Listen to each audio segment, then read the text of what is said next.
আজকের প্রশ্নটি হচ্ছে যে পৃথিবীর মধ্যে সবচেয়ে শ্রেষ্ঠ কিতাবের নাম কি? অবশ্যই কমেন্ট সেকশনে উত্তরটি জানিয়ে যাবেন।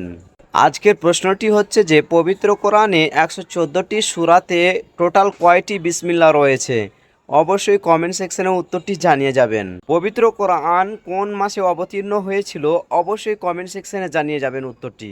পবিত্র কোরআনের যে 5টি আয়াত সর্বপ্রথম নাজিল হয়েছিল, সে 5টি আয়াত কোন সূরার 5টি আয়াত? অবশ্যই কমেন্ট সেকশনে উত্তরটি জানিয়ে যাবেন। পবিত্র কোরআনের সবচেয়ে ফজিলতপূর্ণ আয়াত কোনটি? অবশ্যই কমেন্ট সেকশনে জানিয়ে যাবেন উত্তরটি। আচ্ছা বলুন তো, জান্নাতের দরজা কয়টি এবং জাহান্নামের দরজা কয়টি? অবশ্যই কমেন্ট সেকশনে উত্তরটি জানিয়ে যাবেন। আজকের প্রশ্নটি হচ্ছে কোন ফেরেশতা মৃত্যুর কাজে নিয়োজিত রয়েছে? অবশ্যই কমেন্ট সেকশনে উত্তরটি জানিয়ে যাবেন। মুহাম্মদ সাল্লাল্লাহু আলাইহি ওয়াসাল্লামের দুধ মাতার নাম কি ছিল? অবশ্যই কমেন্ট সেকশনে উত্তরটি জানিয়ে যাবেন। আজকের প্রশ্নটি হচ্ছে যে মুহাম্মদ সাল্লাল্লাহু আলাইহি ওয়াসাল্লামের দুধ মাতার নাম কি ছিল? অবশ্যই কমেন্ট সেকশনে উত্তরটি জানিয়ে যাবেন। আজকের প্রশ্নটি হচ্ছে কোন সূরাতে বিসমিল্লাহ নেই?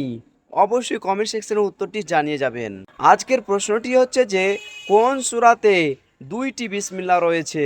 অবশ্যই কমেন্ট সেকশনে উত্তরটি জানিয়ে যাবেন।